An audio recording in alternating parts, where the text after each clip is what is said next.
नमस्कार, आप देख रहे हैं सिटी पोस्ट। सत्ताधारी बीजेपी के विधायक अनिल सिंह आज खूब चर्चा में हैं, खूब सुर्खियों में हैं।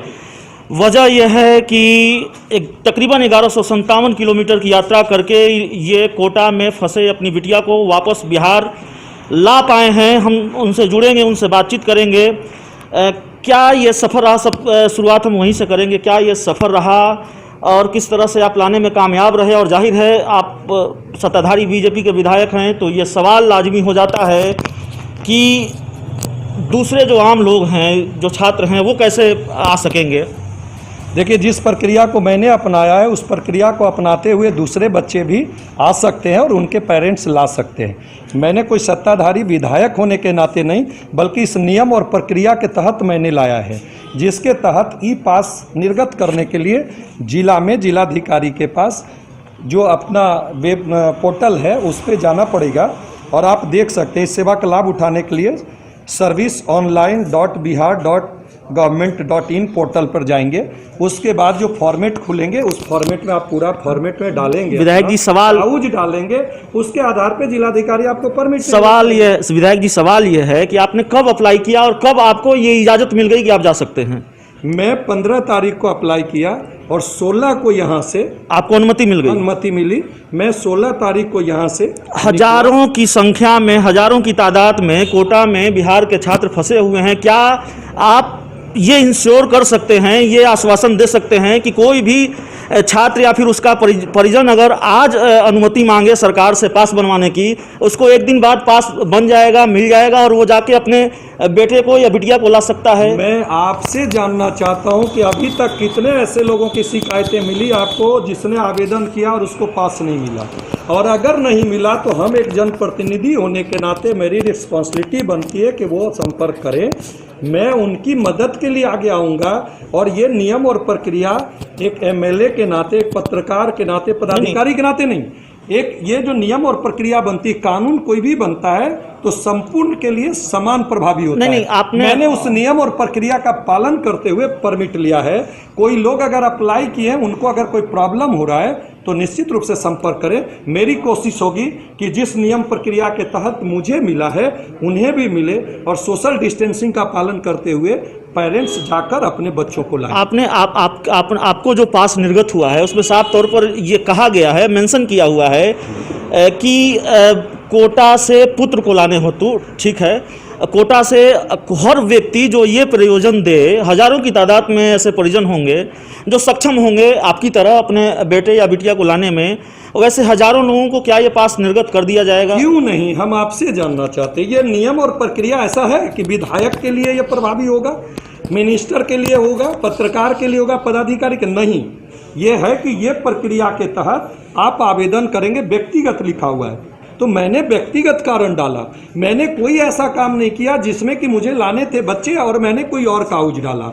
चूंकि एक जनप्रतिनिधि के साथ साथ वो रिस्पॉन्सिबिलिटी मेरी है जो आप कह रहे हैं।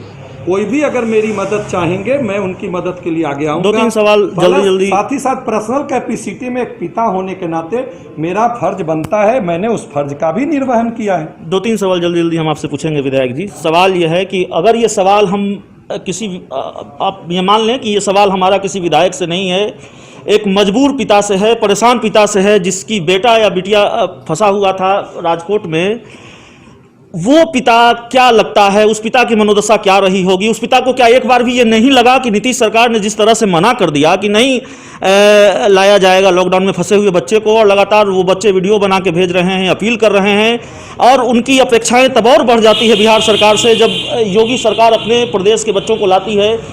क्या आपको एक पिता के तौर पर कभी भी ये लगा कुछ मिनटों के लिए, कुछ सेकंड के लिए कि बिहार सरकार को ऐसा नहीं करना चाहिए? देखिए, एक पिता के तौर पे भी और एक जनप्रतिनिधि के तौर पे भी मेरा स्पष्ट मानना है कि जो बच्चे जहां फंसे हुए हैं उन बच्चों को लाने की व्यवस्था करनी चाहिए। उसका समुचित स्क्रीनिंग हो, उसकी जांच हो, और जांच के पश्चात अगर कोई क्वारंटाइन में डालने की स्थिति में है तो उसको डालिए। ट्रीटमेंट के लिए डालना है, ट्रीटमेंट के लिए डालिए।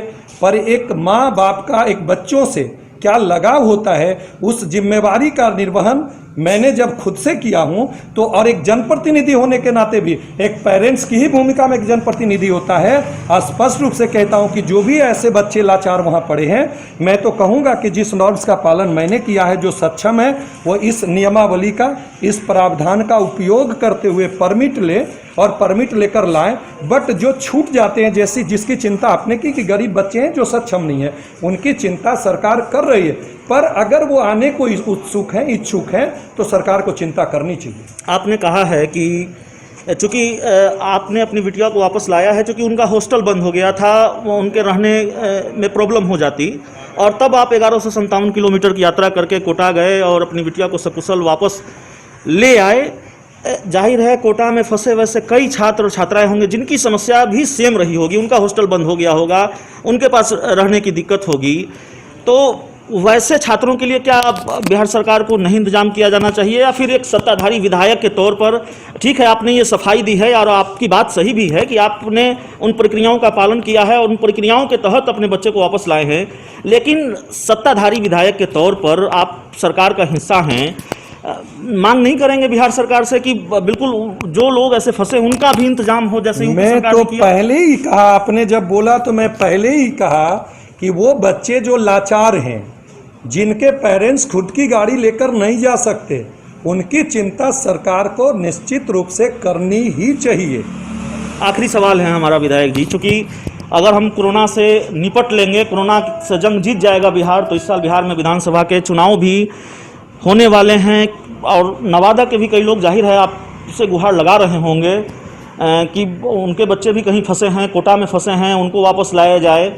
लगता नहीं है कि बिहार सरकार ने जिस तरह से फैसला लिया है कि नहीं लाएंगे, उससे लोगों में गुस्सा, जिनके बच्चे फंसे होंगे जाहिर है उनमें गुस्सा होगा, और उस गुस्से का शिकार होना पड़ सकता है, उस गुस्से से नुकसान हो सकता है। चुनावी साल है 2020।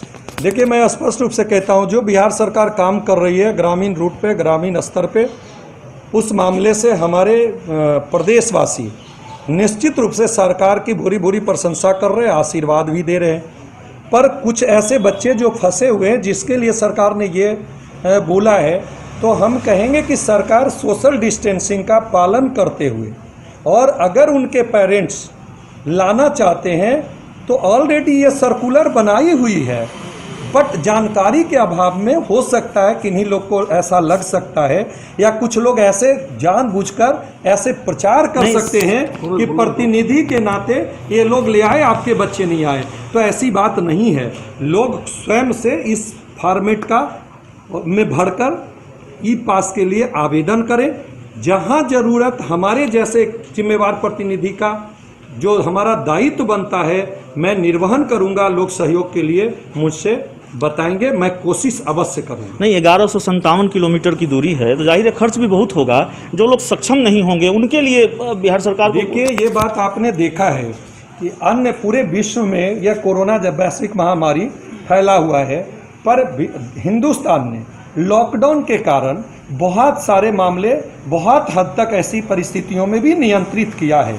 और हम समझते हैं कि जो अभी तक जो अगला लॉकडाउन है, उस समय तक हमने जगह जगह चिन्हित कर लिया कि कौन सा एरिया ज़्यादा डिस्टर्ब है। उस एरिया को हम लोग बाद में, अभी आपने देखा होगा कि 20 तारीख के बाद, कल के बाद प्रधानमंत्री जी, मुख्यमंत्री जी घोषणा करने वाले, कृषि कार्यों के लिए अनुमति दे दी, गाड़ियों का आवाजाही पे अनुमति दे दिया, माल ढुलाई पे दे दिया। तो ऐसी परिस्थितियों में जब मामला थोड़ा सा नियंत्रित हो जाएगा, तो निश्चित रूप से मैं उन अभिभावकों से करबद्ध प्रार्थना और आग्रह पूर्वक कहना चाहता हूं कि थोड़ी सी पेशेंस, वो लोग अगर सक्षम नहीं है तो जरूर रखें। सरकार उनकी भी चिंता कर रही है और उनकी चिंता करेगी, और जैसे ही ये कोरोना जैसा महामारी पे थोड़ा नियंत्रित हम लोग करेंगे, तो वो बच्चे हमारे हैं, सरकार के बच्चे हैं, चाहे किसी भी स्टेट में, देश के किसी भी कोने में है, सरकार उनकी चिंता गंभीरता से करेगी। तो हमारे साथ थे नवादा के हिसुआ से बीजेपी विधायक अनिल सिंह, और अपनी बिटिया को वापस लाए हैं कोटा से, उस पर हमने बातचीत की। ये सवाल भी पूछा कि क्या सरकार ने ये फैसला ठीक लिया कि जो फंसे हैं उनको वापस नहीं लाया जाए, लॉकडाउन टूटेगा और संक्रमण होगा, जो बिहार सरकार का फैसला है, उस फैसले पर भी हमने बातचीत की। इस इंटरव्यू में इतना ही। अगर आपको ये इंटरव्यू अच्छा लगे तो इसे अपने दोस्तों के साथ शेयर करें, हमारे यूट्यूब चैनल को सब्सक्राइब करें, बेल आइकन जरूर दबा दें ताकि हमारी खबरें